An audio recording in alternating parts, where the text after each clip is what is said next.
Salve fratres, welcome back into my channel. Te interrumpiré Patris Allegro, Veritas Liberabit Vos. Kita bincang-bincang apa ya? Tadi saya,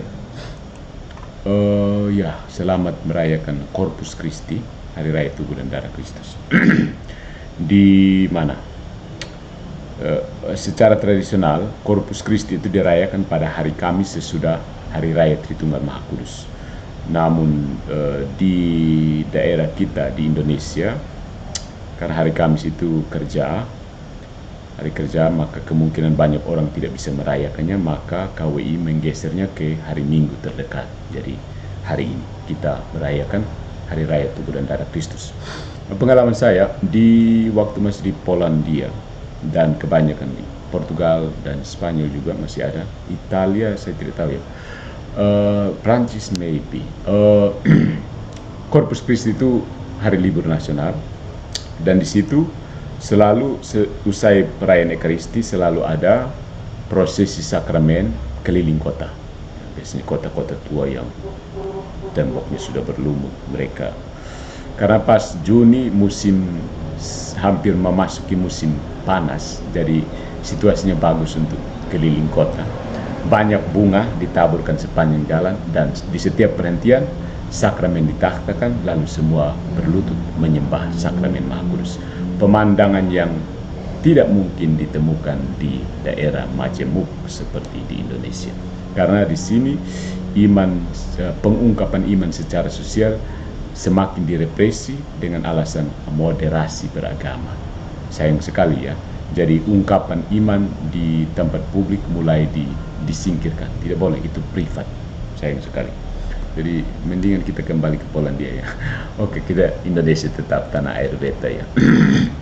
Nah, tapi saya masih ingat waktu saya masih kecil sekitar tahun 80-an, masih sempat ikut prosesi seperti itu, keliling lapangan besar, lalu dari stasi ke stasi berlutut dan menyembah sakramen Maha Kudus. So sekarang sejak saya jadi imam tidak ada lagi prosesi sakramen Maha Kudus di Keuskupan Agung Kupang. Keuskupan Atambua juga saya rasa sama. Mungkin di Timor Leste masih ada. Nah, mari kita bahas satu hal penting. Baiklah kita melihat tantangan terhadap misteri sakramen Ekaristi di dunia modern kita abad sekarang, abad 21 ini. Bagaimana sains memandang misteri transubstansiasi ini. Nah, apakah sains membatalkan transubstansiasi? Jadi kita menjawab dari perspektif filsafat dan teologi Katolik. Jadi setiap tahun dalam perayaan Corpus Christi seperti yang akan kita rayakan ini, Gereja Katolik menegaskan kembali iman dan kehadiran nyata Kristus dalam Ekaristi. Kehadiran nyata, real presence, presensia realis. Di tengah kemajuan ilmu pengetahuan modern ini, pertanyaan pun kerap muncul. Apakah mungkin kepercayaan semacam itu? Bahwa roti dan anggur berubah menjadi tubuh dan darah Kristus. Bisakah dipertahankan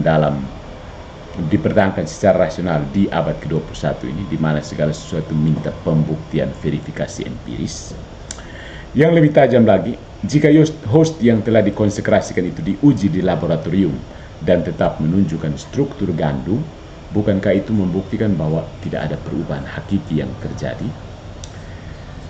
Kita tidak bertujuan untuk mengulas secara penuh teologi Ekaristi, tetapi hanya membatasi diri.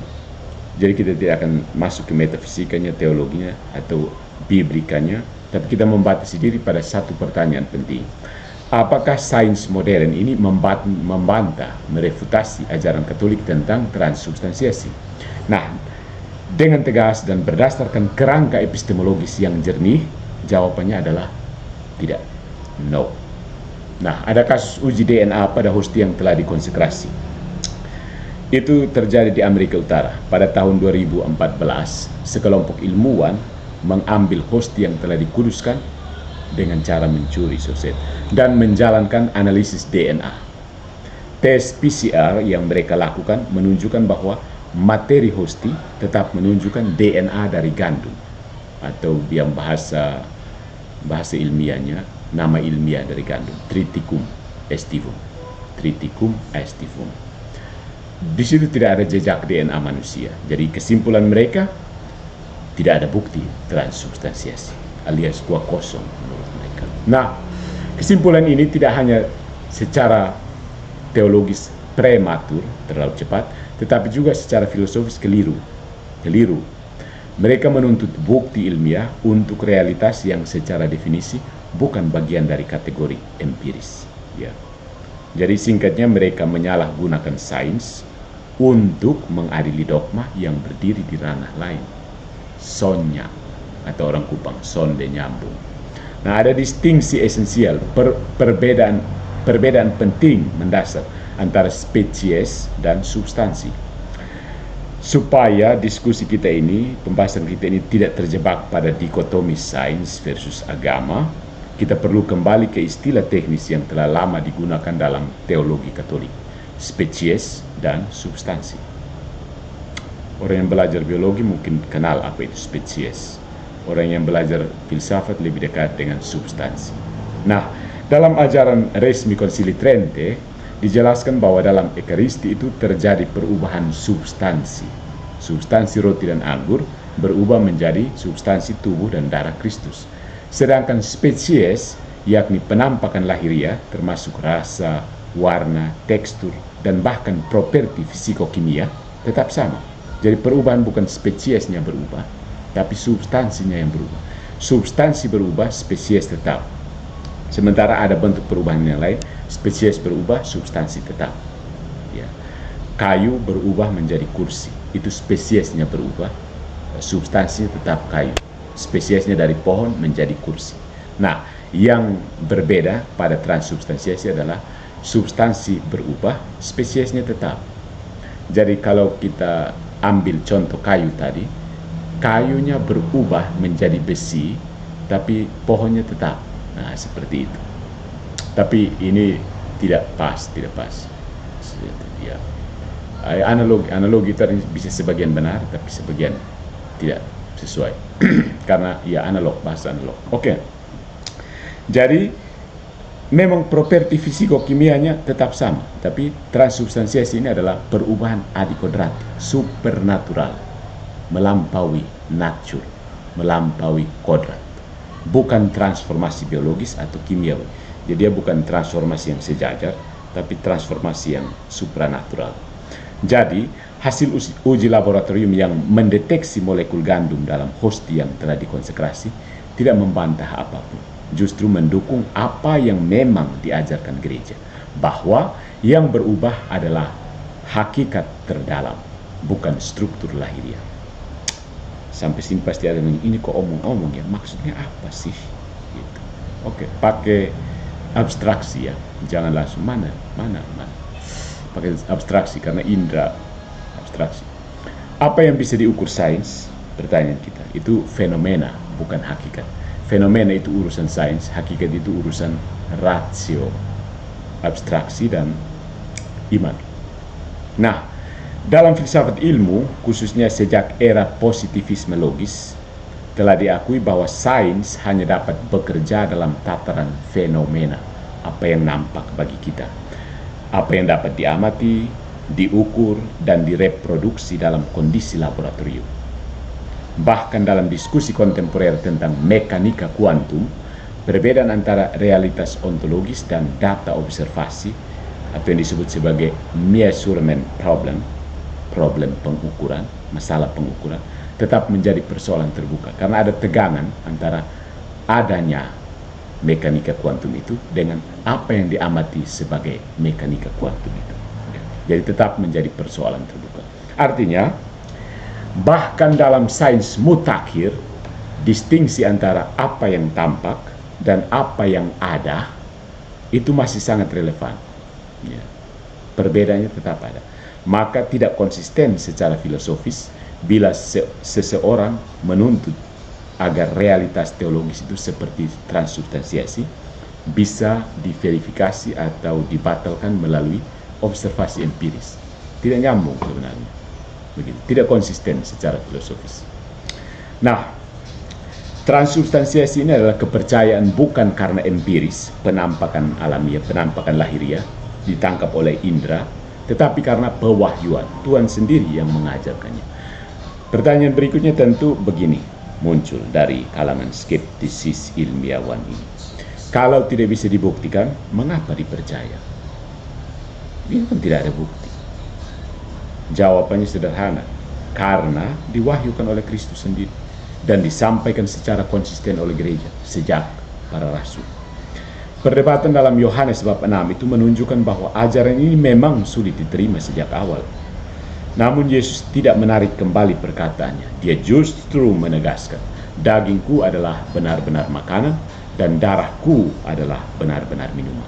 Yohanes bab 6 ayat 55. Reaksi para murid waktu itu bukan rasa ingin tahu ilmiah, melainkan kegoncangan eksistensial. Mereka bukan penasaran mau periksa lebih lanjut, tapi tergoncang secara eksistensial. Mereka berkata, ya, ini kata-kata para murid, perkataan ini keras, siapa yang dapat menerimanya? Iman ini juga keras, kepala batu iman Katolik, siapa yang dapat menerimanya? Kita tidak bisa water down kayak di luar Katolik. Kristen di luar Katolik itu mau water down transubstansiasi. Nanti kita akan lihat bagaimana Luther mau water downnya karena ketakutannya. Jadi kesimpulannya saudara-saudariku, bukan ranah sains, tapi ranah iman yang terang oleh akal. Doktrin transubstansiasi tidak bertentangan dengan sains, karena tidak berada dalam ranah yang sama. Doktrin ini bukan klaim biologis atau fisik, melainkan ontologis teologis. Tidak mengklaim adanya perubahan kimiawi, tetapi perubahan substansial yang hanya dapat diketahui karena pewahyuan dan dipercaya melalui iman yang tetap selaras dengan akal. Justru kalau hosti berubah secara biologis menjadi jaringan manusia dengan DNA manusia, barulah patut dipertanyakan apakah ini benar ajaran Katolik atau justru mujizat luar biasa yang perlu diselidiki lebih lanjut. Nah, sebagai penutup, patut kita renungkan bahwa Ekaristi bukan hanya persoalan metafisika.